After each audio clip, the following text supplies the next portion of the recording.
All right, guys, thank you so much and welcome once again to the second episode of United and Everything Football.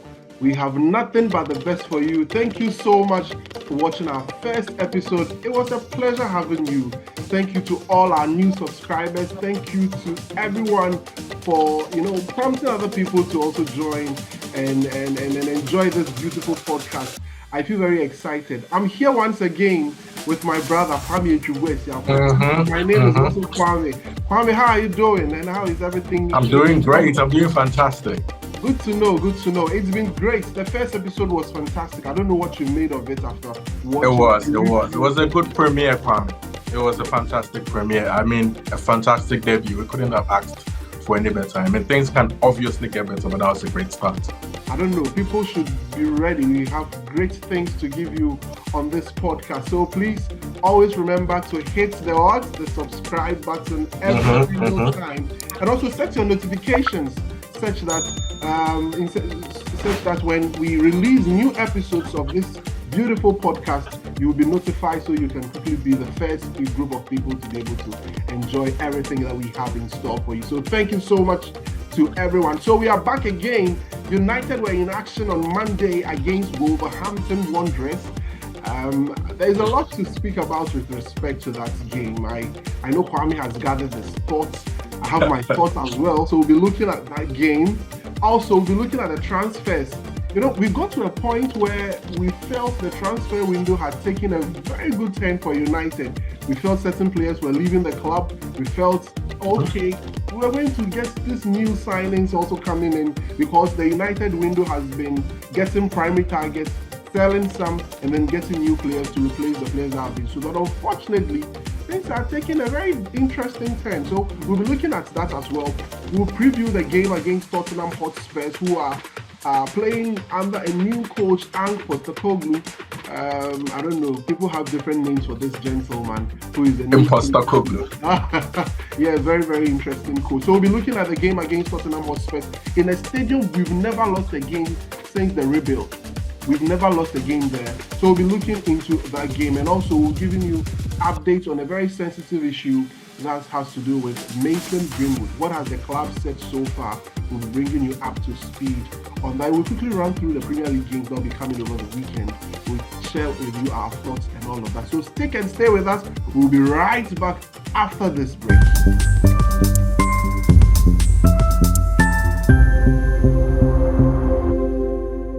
Okay, thank you so much. And we are back here on United and Everything Football. So over on Monday, United played against Wolverhampton Wanderers in a game that saw a lot of fans complain a lot. Some said it was a scrappy win. Some said it was a lucky win.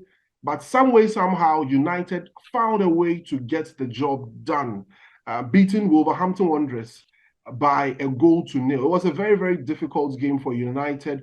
Many United fans all over social media have expressed their views, some very skeptical views. In fact, I was on a platform where someone said, you know what, I predicted that United would be in the top four. You know what, bring me back my prediction. I'm going to take United out of the top four. A lot went on in that game.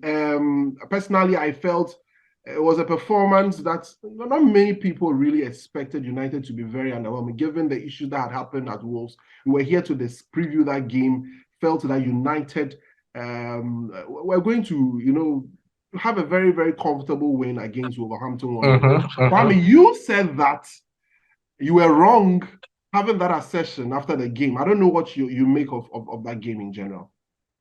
Yeah, in our first episode, I did say I expected us to win comfortably, but then I guess that was a reality check. It's a good thing at least we got.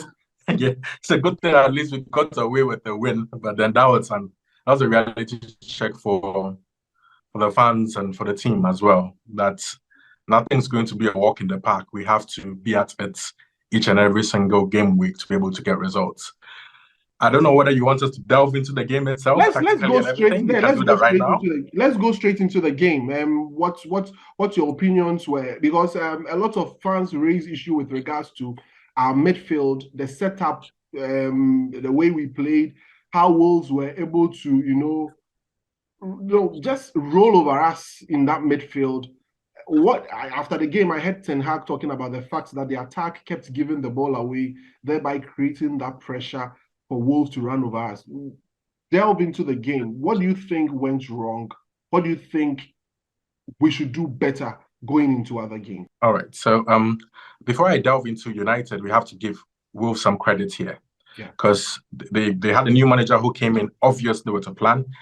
Could we say it's a new manager bounce despite the fact that he hadn't played any other game in the season yet? It's first game, but then you could see the impact. You could see the impact of the manager on the team, to everyone's surprise. But then we should also know that Wolves is a fixture that we haven't always had easy in Premier League history. That's how come naively we shouldn't have predicted an easy, comfortable win prior to the game. It's Wolves. It's always tough.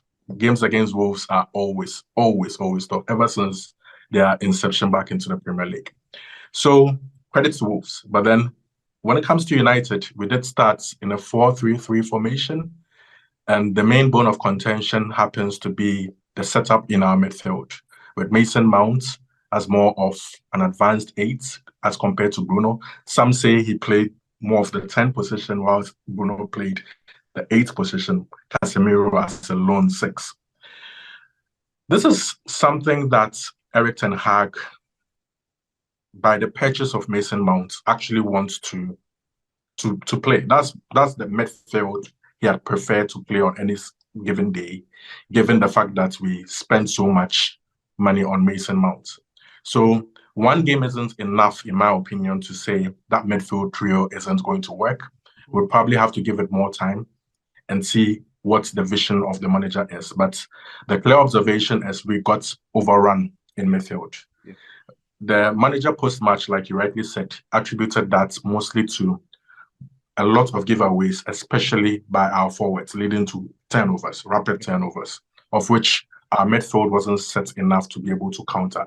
Very often, you had Casemiro isolated in midfield. Yeah. I'm not going to give Casemiro a pass because even from pre-season up until now, he hasn't looked the sharpest, the fittest. He really hasn't been up to speed. And I think it will take some games for him to, get better.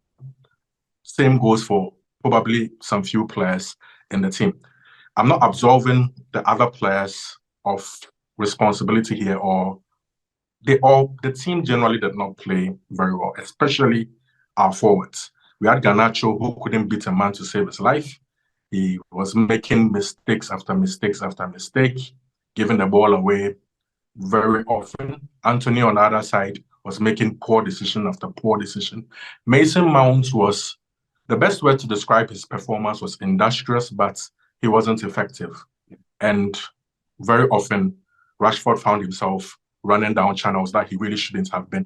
Marcus Rashford clearly doesn't favor the number 9 position as his outright best position. We saw his best outputs last season, starting off his favorite position down the left and coming on in the middle in the second half of games when we had to take off any center forward that claimed to be a center forward last season. So that's how come he was able to, get goals off both positions. But then as the primary number 9, he doesn't hold the ball up enough.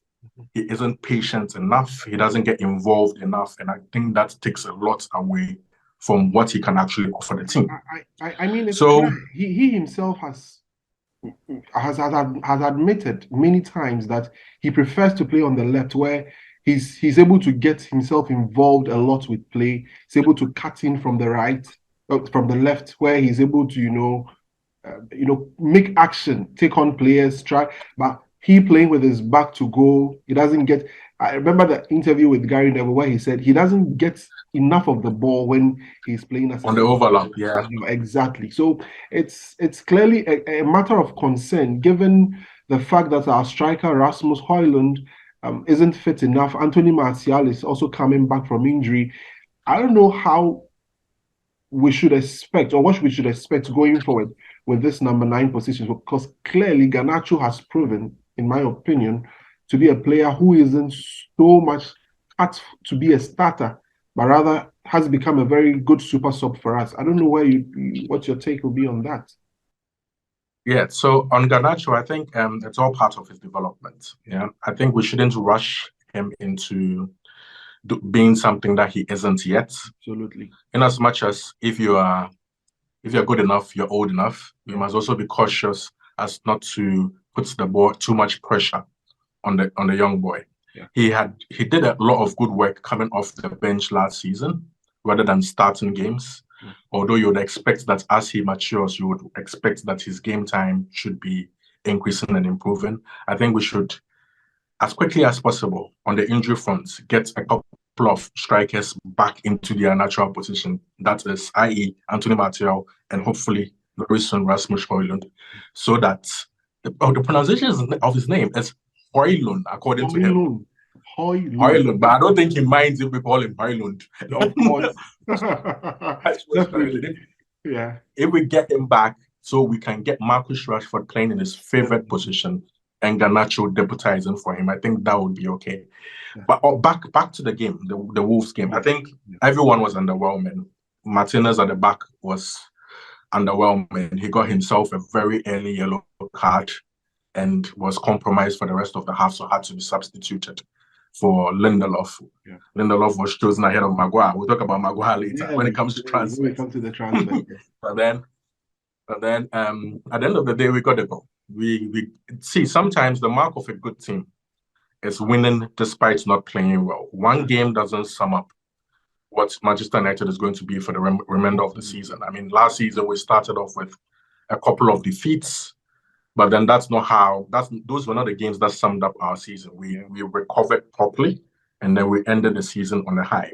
Mm-hmm. So despite the fact that we've not played well in this particular game, I'll take a win any day of the weekend, twice on Sunday. All right. So clearly it was a scrappy win. I felt we could have done better. We failed to keep the ball better. We were very reckless. And one of the key things I was looking out for was the reaction of the players after the game. And they were all singing from the same hymn sheet. They kept talking about not being aggressive enough, not holding on to the ball enough, not keeping the ball better. Or, so and when you lose balls in certain areas of the pitch, you are likely to get yourself punished. And Wolves created a better situation for themselves where you saw that our players were far advanced. They had players positioned just behind our players and were creating a 4v1 situation. There were situations where you could have 4 players just at the base of our attack. They boxed Casemiro in. Just boxed Casemiro in. And he was getting outrun every single time we had lost the ball up front. So it's clearly a game plan that sort of worked for Wolves, but unfortunately didn't get them the results. So we had 2v1 position. We had 2v1 situations out wide, and then we did not capitalize on the situation. We failed to do a lot more with it. So clearly something has to give, something has to change with the way we approach these things. And that's the Premier League for you. Other teams are observing. When a method works against you, the chances of other teams emulating and using that against you are very high. So clearly we need to improve on our hold up of the ball, taking care of the ball. Expect Spurs to pick a thing or two from. Of course. Clearly, they are going to do something like that because they have an idea how we are going to play, and that is where Erik ten Hag talking about the dynamism of our play comes here, where teams are unable to predict how we are going to play, playing fast-paced, attacking football. But one thing that worried me was, yes, we want to release the ball quickly, but we were rushing the ball. We were not taking care of the ball. The moment we get the ball, we try to hit a pass. The moment we get the ball, we try to, get the ball in there. And it's something that I felt became a bit more of a concern for us and all of that. But we'll look at that. When we get to the Spurs game, we will discuss exactly what we need to do. And I'll be picking your thoughts on that. But I just want us to move into something very interesting. Like I said in the intro, we're expecting great things to happen to us in the market. We started our primary business early, got in our 3 key players, Rasmus Højlund, we got Mason Mount, we got Andre Onana. Now, news out there was that for United to continue, we needed to offload certain players and getting some players to come. So last week, there was news of Harry Maguire agreeing, or United agreeing a fee with West Ham United to get Harry Maguire out of the club. And Donny van de Beek as well was in talks with Real Sociedad. And as we are having this podcast, it looks as if that deal has also hit a snag. So therefore, United has found itself in a very, very difficult situation of having to offload certain players. Dean Henderson, who is also expected to leave to Nottingham Forest, is also still at the club as we have this podcast. Kwame, what do you make of the outgoings? How disappointed are you? And how are you drawing your correlations with the expected arrival of players like Sofiane Amrabat, Benjamin Pavard, and all the other players that we felt we could get into the transfer? Sum up everything on your thoughts with regards to our transfers for us. There is no transfer window when it comes to Manchester United without drama. That's from 1 week we are all excited, elated, we are all over the moon thinking that our club is being run properly. Then the next week it looks like, oh my God, it's Woodward all over again. Exactly. So it's just we just swinging in terms of our emotions all the time because of. But then, first of all, our major business has been done. We've done our major business. It's just left with a couple more obvious positions that we need to address. But then, like you said earlier, these positions, addressing them is actually tied with certain players leaving the club. If anybody understands any FFP amortization, all those complicated stuff, you'd realize getting players out, especially academy players out for maximum profit, would give us more room to be able to do further business. So you expect players like McTominay or Dean Henderson to be on the market to be able to give us some leeway. If not, you expect the likes of Donny van de Beek or Harry Maguire to move to be able to get direct replacements for them in their various positions. So I think it's no secret. On the last episode, I was talking up Todibo and then replacing Harry Maguire and then Sofiane Amrabat coming in case Donny van de Beek or Scott McTominay leaves. And we are still here. We are still here and nothing has happened. But then there are still 2 weeks of the transfer window left. 2 weeks. Anything can happen. We can still get the business done. There's word that we probably want another centre forward. Since Harry Maguire isn't moving, if you're able to move another piece, we'd rather want to get centre forward now instead of a centre back. So I still think there's still more to this transfer. But I want to catch your prediction. What's your prediction? For me, you know me. I'm quite all right. So Sofiane Amrabat reportedly has agreed personal terms with us. He's determined to come to Manchester United. All that's left is for Manchester United to make a bet. Yeah.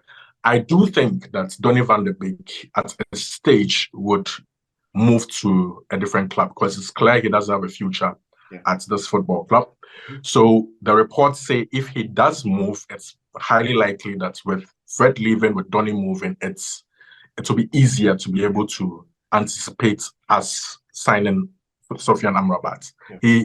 He is somebody that I think we absolutely need if you consider all the defensive midfield reinforcements that's done by our rival. Liverpool even managed to sign defensive midfielders from somewhere. They finally managed to get someone.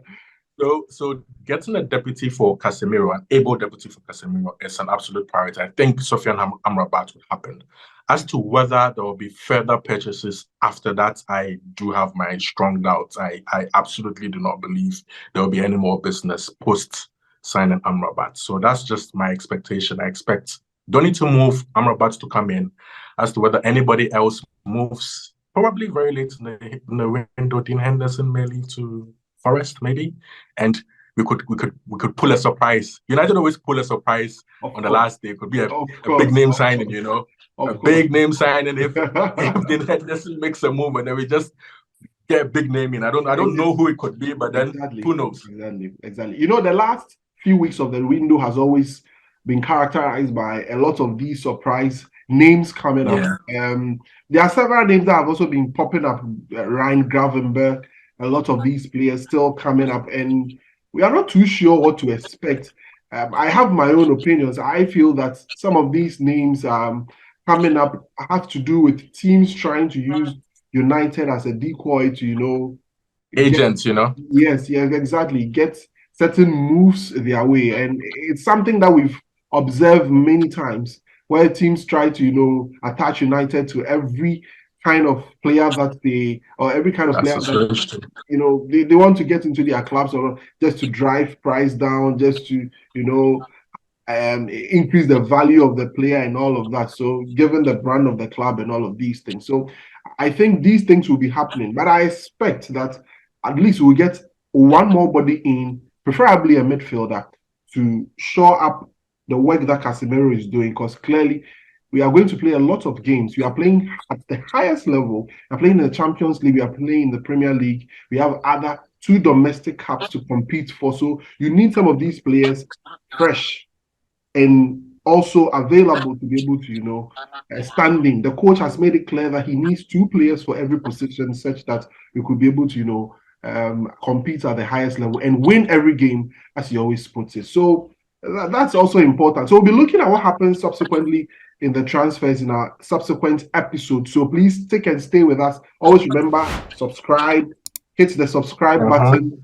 the notification as well. Try to hit it so that whenever we release new episodes, you'll be first to be able to, get alerted to join in this beautiful podcast that we've put together for you. So that's it by way of the transfers.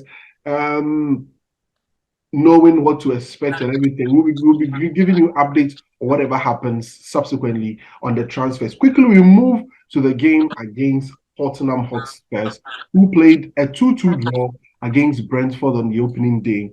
It's showing glimpses of what to expect under the new manager. Tottenham, for the first time, will be without their star striker, Harry Kane. Now they have a new captain in Son Heung-min, one player, I think the only surviving player. That's actually their second game without him.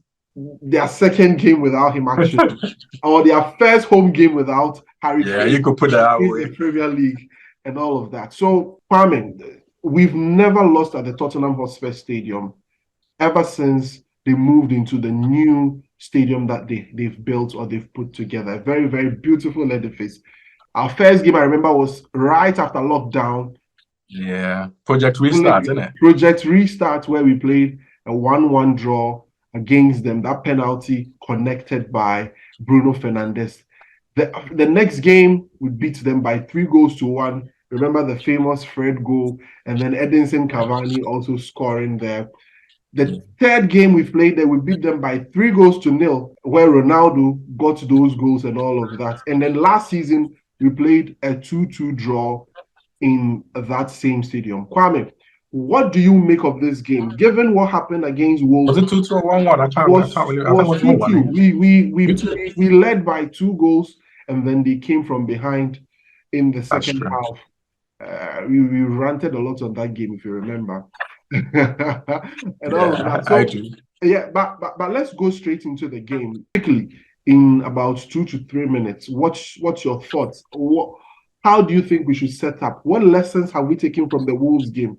And how do you think we should go into this game? All right. So one thing we do know is Erik ten Hag is a bit stubborn in his ways. I in as much as there are a lot of people complaining about midfield, changing our midfield a bit.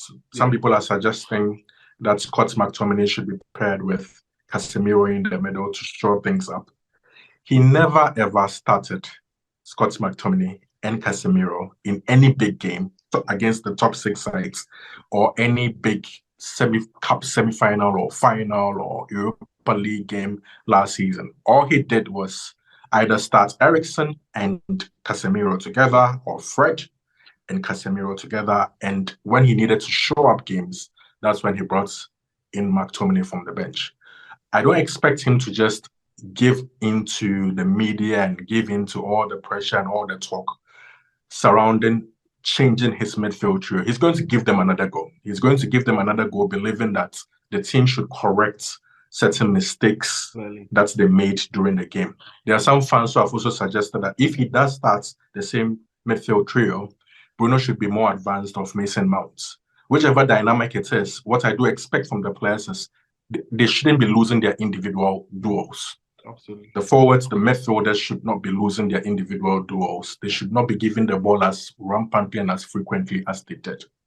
If they do take care of the football, it's a system type of game. If one arm is not working properly, it tends to affect the other parts of the team, be it the midfield or defense. Yeah. So if every single player is doing his job right, I expect things to be more fluid. Yeah.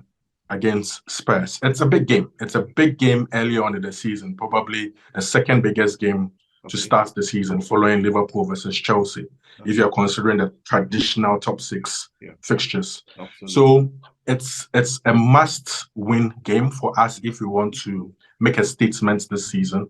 If we want to show everybody that we mean business in terms of challenging for the title, we have to win such games. We can't afford to drop points in such games. Make an early statement.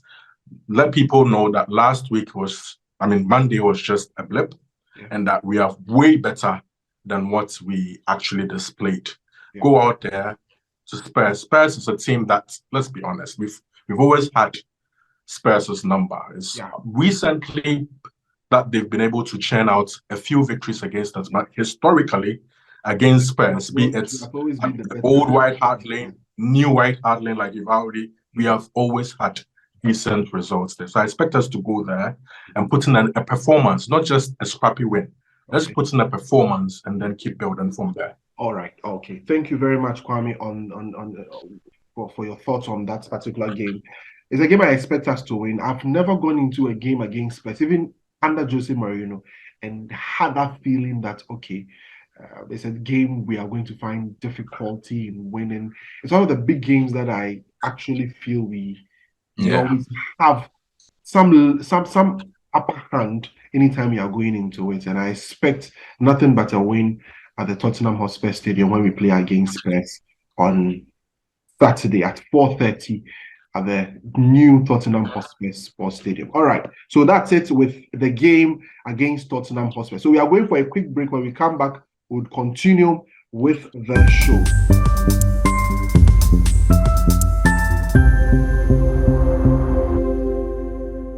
All right, thank you guys. We are welcome back. So in the course of the week, a very sensitive topic has arisen with our club.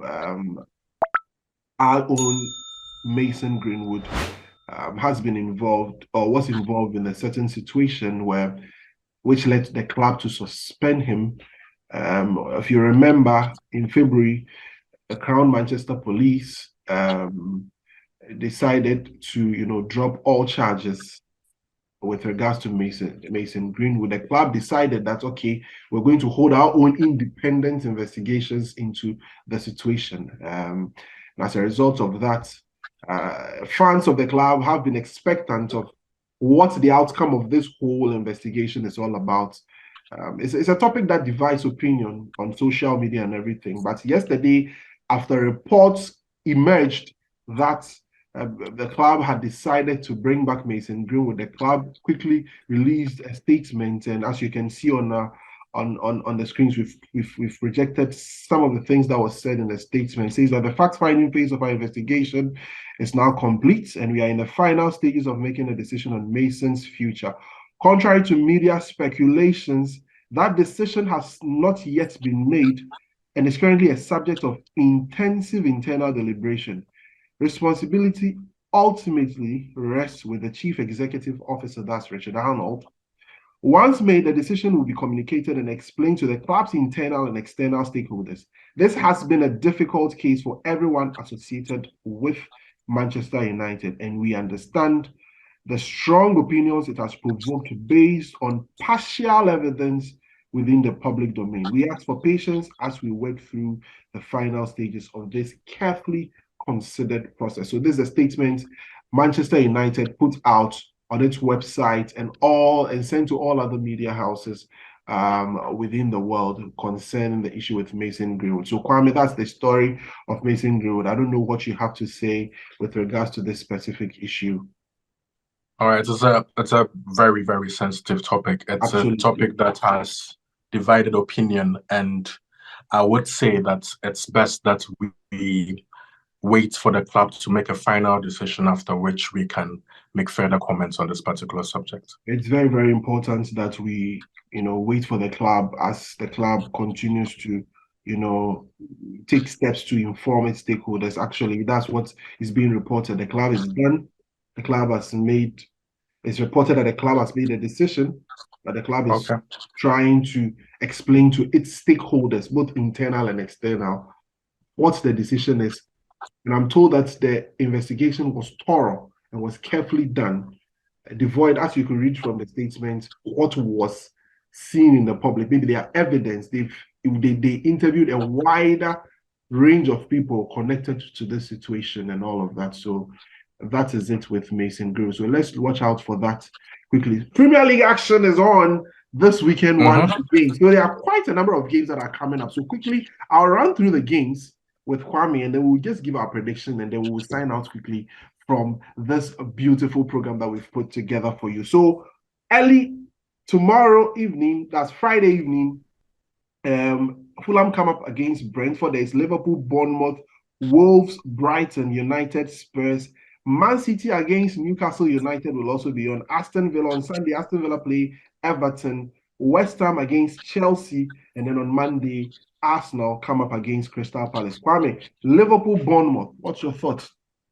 Oh, that's a straightforward win for Liverpool. I think last season they trounced them like 9-1. 9-1, yes, I remember that game. Yeah, it's a straightforward win for Liverpool. The straightforward win for. But as the cracker for the weekend is Newcastle United versus Man City. This time around, it will be as it had. A game I fancy Man City to win. They've not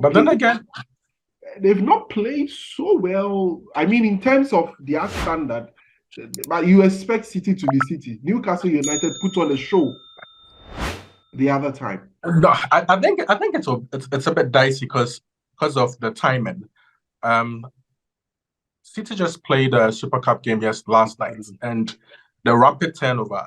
They're playing on Saturday. I think it gives Newcastle an opportunity to get a point. I believe they could get a point at the Etihad, just based off the fact that City just played a very big game to annex a Super Cup title. Yes. Exactly. And I just feel I feel it to take its toll. Honestly, I do. I feel Newcastle is a tough outfit and they can grind out a result. Okay, then the last one would be West Ham United versus Chelsea. We still don't know what Chelsea really is, Chelsea, but then they are showing in the first game against Liverpool was kind of decent, but then they never have it easy when they go and play West Ham in that London derby. So I'd go 2-2, a draw. All right, okay. A draw, yeah. So a number of games will be coming up. Unfortunately, we can't run through all of them because of time constraints. So thank you very much. It's been another exciting edition of United and Everything Football. We are so happy to have you with us. We pray that you continue to be with us. Remember to hit the subscribe button. Not just that, the notification bell as well, so that if we release an episode, you'll be there to enjoy with us. Thank you so much. My name is Kwame, and his name is Kwame as well. Far away in Hamburg, and I'm here in Accra. Thank you so much.